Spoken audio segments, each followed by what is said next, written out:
Perrineau MMA here at the UK MMA Expo, Event City, Manchester, and we're lucky enough to be joined by Dean Amasinger.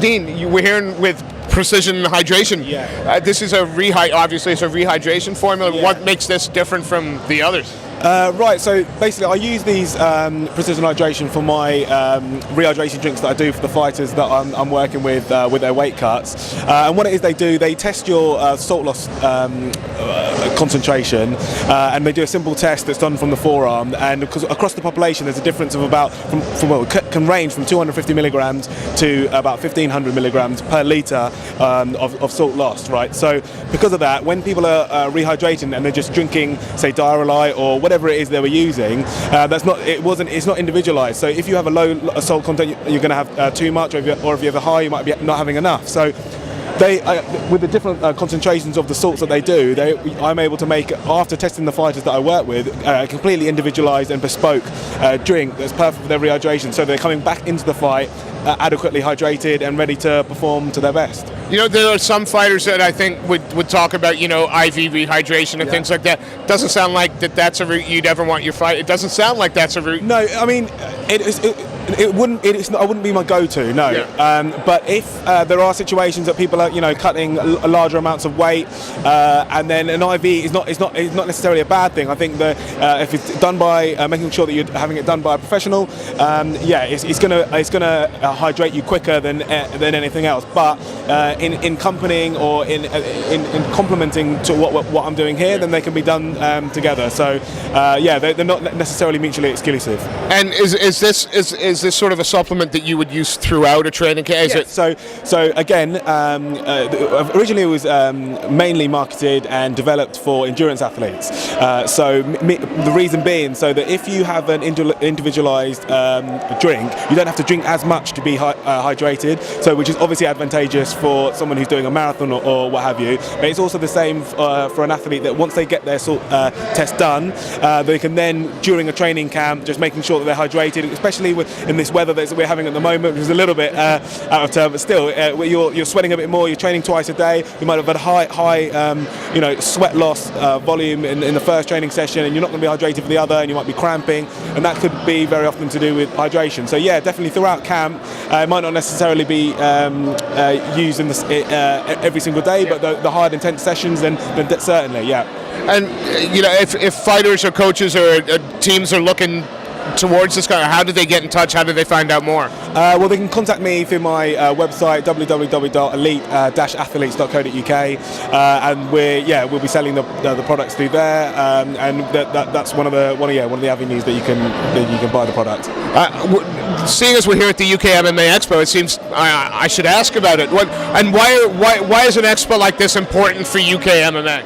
Well, I think it's just a way of, one, for example, on products like this, we're raising the awareness for products, but also the other products that are out there. I've seen some great stuff here, just raising that awareness. But then also just for the fans to connect with, Jimmy Manor was here, Michael Bisping, Ross Pearson. The fans to connect with them. It's really great for building that fan base, making it a stronger fan base, and educating, and just making it a fun day as well. So I think just in terms of raising the profile of UK MMA, it's massively important. I think it needs to be supported. So this one is a first one. So maybe we're busier next time, and it'll continue to grow and continue to get some momentum. And I'm sure it's going to be a success in years to come. What do you think the next? I mean, you've been involved in UK MMA. I'm not making you old, but you've been involved in UK MMA for a while. Yeah. And what are the biggest the biggest sort of evolution you've seen, and where do you think we have to go next? Well, I suppose I'm an example of it, but we're now getting. So when I started MMA, none of my coaches were MMA fighters or have ever had an MMA fight, so they weren't necessarily putting everything together. So as a team, we were just going to the best jiu-jitsu guy we could find, the best wrestler we could find, the best striking coach we could find, and that was how it was happening. Whereas now myself, I've come into, and I was actually just a minute ago talking to Danny Mitchell. He's in the same situation where he's an MMA fighter and an MMA coach, so he's teaching his guys MMA as the sport that it is. And so now the transition of, well, learning about transitions and the feeding down of that information is just getting so much quicker that we're getting younger guys that don't need the experience of fighting to get all those things together. It's being passed down to them early, and I've got some like 16-year-old guys, 19-year-old guys that are just phenomenal, like miles ahead of where I was when I was at that point of the sport. And I think that's where it's going, and you'll start to see the standard of MMA worldwide just being dramatically increased, because the sport is still in its infancy, and we're getting more and more coaches that are actual MMA coaches, and that's just raising the bar, really. You're making a transition from being a fighter to a coach, and I believe you're doing strength and conditioning as well. Is your legacy going to be on the outside of the cage? Yeah. Is that how you see? Yeah, I think even when I was fighting, I always had one eye on coaching, and I think that might have been part of the reason that I might not necessarily fulfilled my potential fighting, but I've always loved coaching, and I think when everything's all said and done, I'll be more remembered. It might not even be known that I was a fighter. I think I plan to do a great deal of things that aren't necessarily to do with my fighting. And is that something? At any point, is that something that you're really comfortable with? Because your legacy, I mean, everyone's going to remember when you fought, but you're helping the next generation take that step up. Is that important to you? Yeah, massively. I think I get a huge amount of satisfaction when I see a guy that I've been coaching fight, and then they might do a technique that I've taught them or something, and it gets me. It's such a up and down. If I have a few guys fighting on one card, it really is captivating for me. And I think I'm completely comfortable with it, because everything that I've done when I was fighting was it was an amazing experience for me. What I did with all the guys at Roughhouse, what I did on TUF, and nothing can take anything away from that. But I feel that I'm excited about what's going to be happening in the future, and there's definitely no worries about the fact that I'm going into a new phase. We'll speak of one of your fighters in particular, because BAMA 13 is coming up, and you've got, of course, Jason Jones versus Max Perrineau.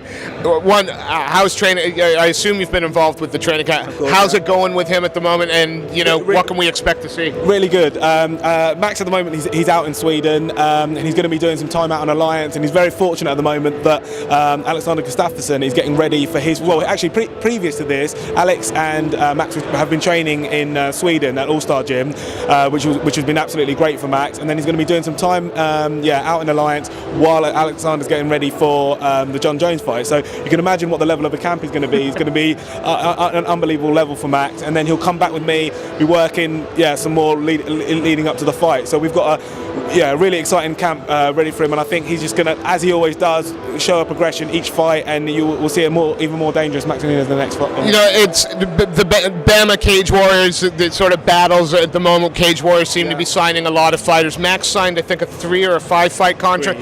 Is Max going to see that out with Bam? Can we expect to see, Absolutely, without doubt. In terms of our, for starters, Bama have been incredibly good to Max, and his main event of that next card. They've been promoting him a lot, and he's very grateful for that. We're grateful for that as a team. And Bama is one of the premier shows, and I don't think we necessarily need to think of it in terms of competition, because it's good for UK MMA that we do have 2 powerful shows that are on the world scale being really getting some attention. So I don't necessarily see it in that way, but I think after that point, after Max's contract, he's fighting for that title next. He wants to defend that title, and there's he's definitely committed to leaving a little bit of a legacy with Bama. If we're honest again, I know you may not be able to make comment.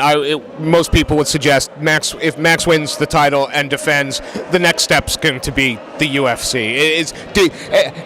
Is Max Nunes a UFC fighter in the making? Of course, I think his record speaks for itself at the moment. 11-0, doesn't like the third round very much. 6 TKOs, 5 submissions. It's an impressive record, and I think he's really humble. It's still learning. It's still so hungry to learn. Still developing his game, and like I said, every single fight he's getting better and better. And I think I truly believe that the the sky's the limit for Max. He could go, you know, all the way.